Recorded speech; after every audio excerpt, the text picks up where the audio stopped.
Hi guys, കുറേ നാളായി ഞാൻ ഓൺ വോയിസിൽ വീഡിയോസ് ഒക്കെ ചെയ്തിട്ട് ഫോൺ എടുത്തതിൻ്റെ പൂതിയിൽ ഡെയിലി വ്ളോഗ് ഇടുമായിരുന്നു. പിന്നെ അങ്ങോട്ട് മടിയായി. പിന്നെ മഴയും വെള്ളപ്പൊക്കമൊക്കെ ആയതുകൊണ്ട് കുറച്ച് നാളായിട്ട് എനിക്ക് DM-ൽ വരുന്ന മെസ്സേജാണ്, എന്തായി ഇപ്പം ഞങ്ങളുടെ വീടിവിടെ കുട്ടനാട് ഏരിയ ആയതുകൊണ്ട് വെള്ളപ്പൊക്കം ഉണ്ടോ അല്ലെങ്കിൽ എന്തെങ്കിലും പ്രശ്നം ഉണ്ടെന്നൊക്കെ ചോദിച്ചിട്ട് എനിക്ക് മെസ്സേജ് അയക്കാറുണ്ട്. നിലവിൽ നമ്മൾക്ക് ഇപ്പം ഇവിടെ വലിയ പ്രശ്നമായിട്ടില്ല, ആറ്റിൽ വെള്ളം കൂടുതലാണ്. അപ്പം അത് ഇങ്ങോട്ട് വരാതിരിക്കാൻ വേണ്ടിയിട്ട് ചാക്കിൽ മണലൊക്കെ നിറച്ചിട്ട് അവിടെ വെച്ചിട്ടുണ്ട്. ഇപ്പോൾ വലിയ പ്രശ്നമില്ല. ഇനി മഴ കൂടുന്തോറും എന്താവും നമുക്കറിയില്ല.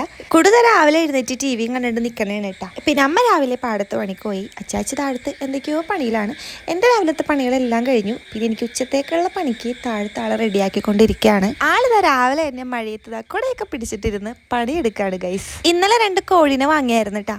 സന്ധ്യ ആയത് കാരണം അവർ അതിനെ ക്ലീൻ ചെയ്ത് കൊടുത്തില്ല. അപ്പം പിന്നെ ഞങ്ങൾ വീട്ടിലേക്ക് കൊണ്ടുവന്നു. ഇന്ന് രാവിലെ എഴുന്നേറ്റ് മൂപ്പർ അത് ശരിയാക്കുകയാണ്. മഴ തുടങ്ങുന്നതിന് മുന്നേ കുടുവിന് കുട വാങ്ങിയിട്ടുണ്ടായിരുന്നു. മഴയായിട്ടാണ് ആൾ പുറത്തേക്ക് ഇറക്കിയത്. ഇപ്പം എൻ്റെ വിസിൽ ഊതിക്കാനുള്ള തത്രപ്പാടിലാണ് ആൾ. അങ്ങനെ ചിക്കൻ്റെ പരിപാടി ഏറെക്കുറെ തീരാറായപ്പോഴേക്കും ആൾ എന്നോട് പറഞ്ഞു, രാവിലെ വല വീശിയ മീൻ ഫ്രിഡ്ജിലിരിപ്പുണ്ട്, അപ്പോൾ അതെടുത്തിട്ട് വരാനായിട്ട്. 2 ചെറിയ കൊഞ്ചും പിന്നെ വരാലും പൂളാനൊക്കെ ആയിട്ട് കുറച്ചുണ്ടായിരുന്നു. ചെറിയൊരു കരിമീനും ഉണ്ടായിരുന്നു. അപ്പോൾ അങ്ങനെ അത് ഞാൻ ആൾക്ക് കൊണ്ട് കൊടുത്തു. പിന്നെ ഭർത്താവിനെ കൊണ്ട് ഞാൻ പണിയെടുപ്പിക്കുന്നു എന്നുള്ള കമൻസ് ഒന്നും വരണ്ട. പിന്നെ ഇത് കാണുന്ന ബാക്കിയുള്ളവർക്കും കുരു വെട്ടണ്ട, എപ്പോഴും ഒന്നുമില്ല, വല്ലപ്പോഴും ഉള്ളൂ. ഇനി ആണുങ്ങൾ മീൻ വെട്ടാൻ പാടില്ല എന്ന് എങ്ങും പറഞ്ഞിട്ടൊന്നുമില്ലല്ലോ. ഇനിയിപ്പം പറഞ്ഞിട്ടുണ്ടെങ്കിൽ തന്നെ അതൊക്കെ പണ്ടത്തെ കാലത്താടോ. ഇപ്പം എല്ലാ വീട്ടിലും ഇതൊക്കെ ചെയ്യുന്നത് തന്നെയാണ്. പരസ്പരം ഒരു അണ്ടർസ്റ്റാൻഡിങ്ങിലൊക്കെ പോയാൽ ഇപ്പം കാര്യങ്ങൾ നടക്കും. 1-2 മണിക്കൂർ എടുത്തിട്ടാണേലും ആളതെല്ലാം ക്ലീനാക്കി തന്നെ. ഈ ഒരു ക്ലൈമറ്റ് നല്ല രസമാണ് പുറത്തൊക്കെ ഇരിക്കാനായിട്ട്. വെയിലും ഇല്ല മഴയും ഇല്ല, എന്നാൽ മഴ പെയ്ത് തോർന്നിട്ടുള്ള ആ ഒരു സമയമില്ലേ, നല്ല ഭംഗിയുണ്ടായിരുന്നു. അടുത്ത മഴക്കുള്ള കോള് വരണുണ്ട്.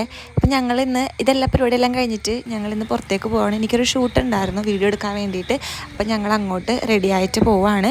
ഇറങ്ങിയ സമയത്ത് ചെറുതായിട്ട് മഴ പൊടിഞ്ഞിട്ടുണ്ടായിരുന്നു. അങ്ങനെ ഞങ്ങൾക്ക് മാന്നാറാണ് കേട്ടോ പോകേണ്ടത്. പോകുന്ന വഴിക്ക് ഒരു മുട്ടം പണി കിട്ടി, കാരണം അങ്ങോട്ട് റോഡ് ബ്ലോക്കാണ് ഗൈസ്.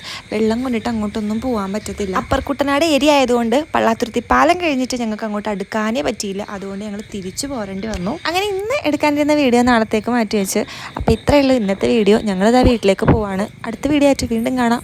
അതുവരേക്കും ടാറ്റാ.